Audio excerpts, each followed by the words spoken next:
In this module, we'll discuss discrimination in the workplace. As we discuss this, we're going to look generally at the sources and types of discrimination.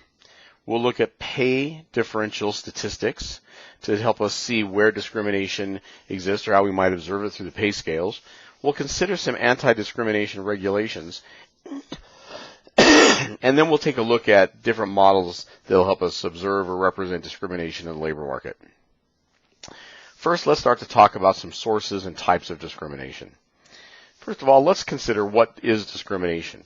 When we think of discrimination, sometimes we have a difficult time differentiating discrimination in the workplace versus simply exploitation of workers.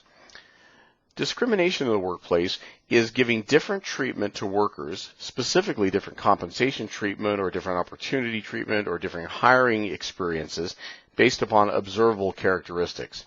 The color of their skin, the practice of their religion, their expressed sexuality or gender roles, their political interests, etc. Things that have little or virtually nothing to do with their productivity. We identified in the pay and productivity segment of this course that the only real basis upon which pay should be granted, and I would extend that to the basis upon which employment should be granted, is expectations of productivity or productivity itself. We've become much better in our society and much more rigorous in our society about holding to that rule of marginal revenue product of labor and productivity being the factor that determines wage. But we still haven't gotten to the numbers that perhaps we should get to. We're still not quite there. We still have to recognize that there is some discrimination that exists in the domestic workplace.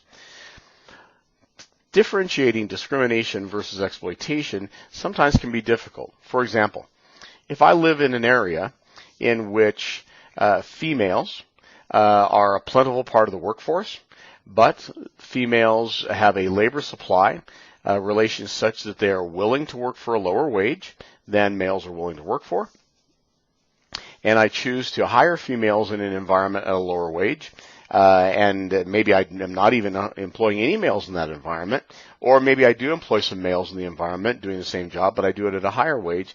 Am I being a discriminator, or am I simply exploiting the labor supply relationship that the females have represented to me?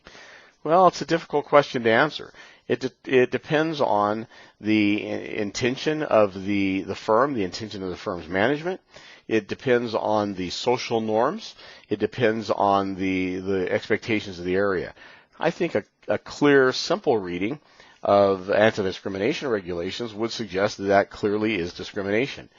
But when a female worker presents herself to a firm and is willing to work for a lower wage at the same job as a male worker, then we also have to think about the conflict that enters into the mind of the decision maker as they look at paying someone more to do the same job versus paying someone less to do the same job.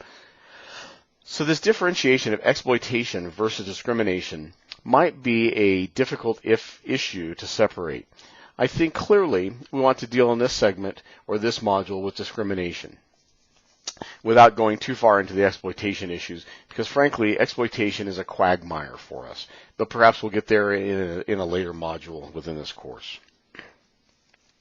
Let's consider now some of the sources of discrimination. First of all, we have to recognize that discriminating employees, or rather employers, are not profit maximizers. They tend to be utility maximizers. By that I mean they end up making employment decisions based on personal satisfaction rather than based on profit expectations. Yes, it may be true that they'll pay one kind of worker less to do the same job of another, but when they do that, they end up, as you'll see as we work through some of the models at the end of this module, they end up choosing to forego profit maximization. They end up leaving money on the table, if you will, producer surplus on the table.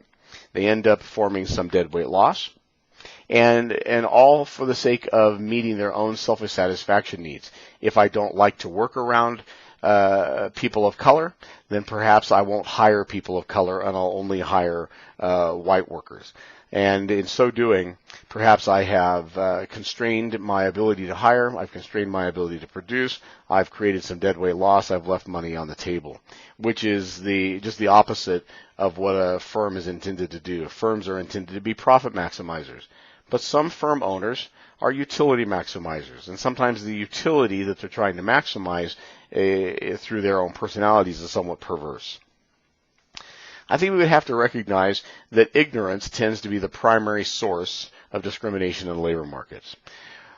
We end up seeing discrimination by gender, by race, by age. We see discrimination by various classes of disability. We see discrimination by religion.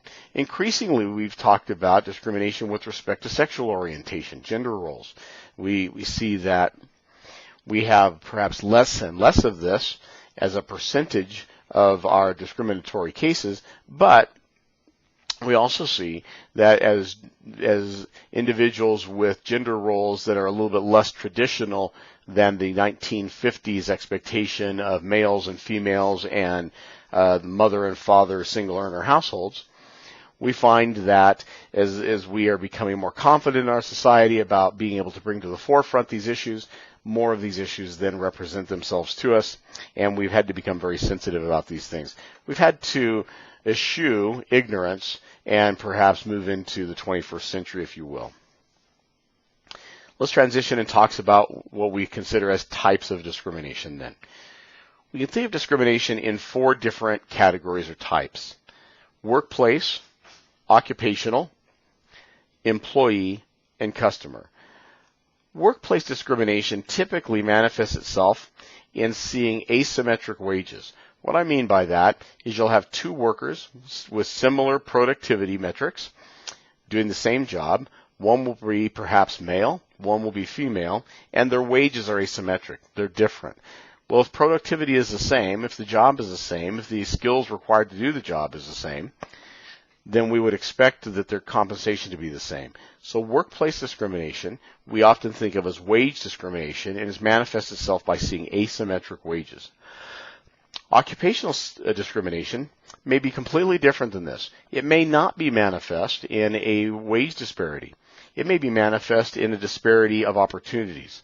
So the female that goes to work for a large corporation that should have great opportunities for advancement, but is turned away from advancement again and again, while male counterparts that are no more talented, no more skillful, are repeatedly promoted. That's someone who is being discriminated against with occupational discrimination.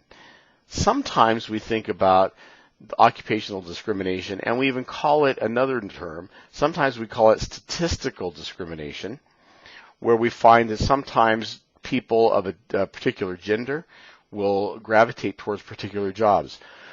For example, for decades, if you were going to be a nurse in the United States, you were almost certainly female. There's nothing about nursing that requires a female. There's nothing about nursing where a male can't do the job just as well. There's nothing about many roles in our society, in our workplace, that can't be effectively managed or executed by males or females. But we have had some roles that have predominantly been females, and we have some that have dominantly been males. During those same years in which the vast majority of nurses were females, the vast majority of lawyers and accountants and engineers and economists, for that matter, were almost certain to be males. Was this because opportunities weren't given to females? Probably so. Was it because females didn't seek those jobs? Well, perhaps a social norm had been created that somewhat pigeonholed different types of individuals into different jobs. That social norm may not be a reasonable norm. It may be the byproduct of path dependency or byproduct of some historic occupational discrimination. Today, if you go into a hospital or a clinic, you'll see males and females in virtually every role, from those that are operating at the front desk, to the actual care providers and physicians themselves, and certainly to the different technicians, nurses, etc. along the way. So occupational discrimination has to do with pigeonholing of individuals into particular jobs based upon their gender, possibly based upon their race, possibly based upon the language that they speak, regardless of whether or not they have the productivity skills for other jobs or not. Another form of discrimination is employee discrimination. This isn't employees making decisions about fellow employees' raises or opportunities for advancement. This is discrimination such as sexual harassment. This is discrimination such as bullying of different types in the workforce. This is discrimination that would perhaps ostracize employees one from another because of differences that have nothing to do with productivity but that might be observable. We often see in large workplaces, and often in workplaces in large cities, where there are different ethnic groups that congregate or different religious groups that might congregate, we often see different levels of employee discrimination, such that employees of a discriminated class become uncomfortable. And when they become uncomfortable, they then end up not being as productive. When they're not as productive, they are not as beneficial for the corporation, for the rest of the employees. And allowing this kind of discrimination in a workplace is at least as counterproductive as the hiring, firing, and compensation decisions that might be seen through workplace or occupational discrimination. And then finally, we can consider the category of customer discrimination. We don't often think about customer discrimination, but let's assume for a moment that you walked into a restaurant and I was the waiter, and I happen to be a middle-aged black male. I'm not, but let's say I happen to be a middle-aged black male, and I came to wait on your table, and I did a good job for you, and you gave me a measly tip. Or maybe you didn't give me a tip at all, because it turns out perhaps you don't like to associate with those that are black. Perhaps you are uncomfortable with people of different racial backgrounds, different ethnicities. Perhaps over time, you even complain a little bit to the management and ask for a different waiter, such that over time a perception is reached about me and my skills that are informed by customer reports, suggesting that I'm not as effective an employee, and maybe I even lose my job, or maybe I'm given shifts that are not as productive in terms of gaining tips and such. This would be an example of customer discrimination. And when customer discrimination takes place, it's no less effective and no less onerous than employee, occupational, or workplace discrimination. As we discuss this, then, we really need to think about what is the role of the firm in discrimination. It's clear and it's specific.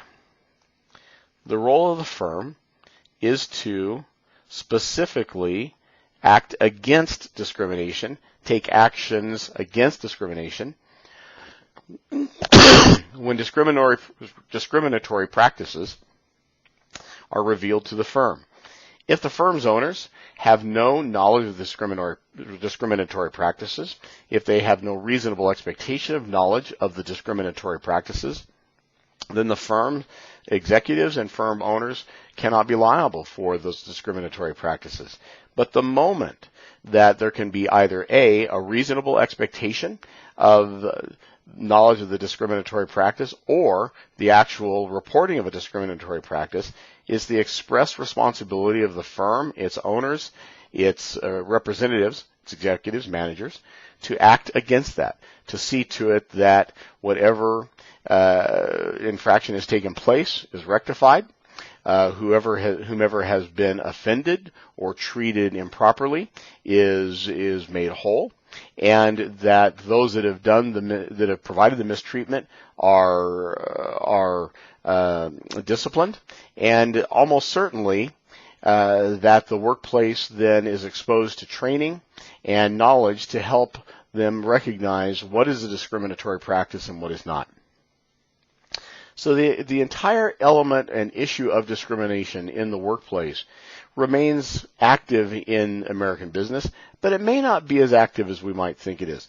In the next segment, we're going to take a look at some pay differential and statistics that'll help us understand just how pervasive this is in American workplaces.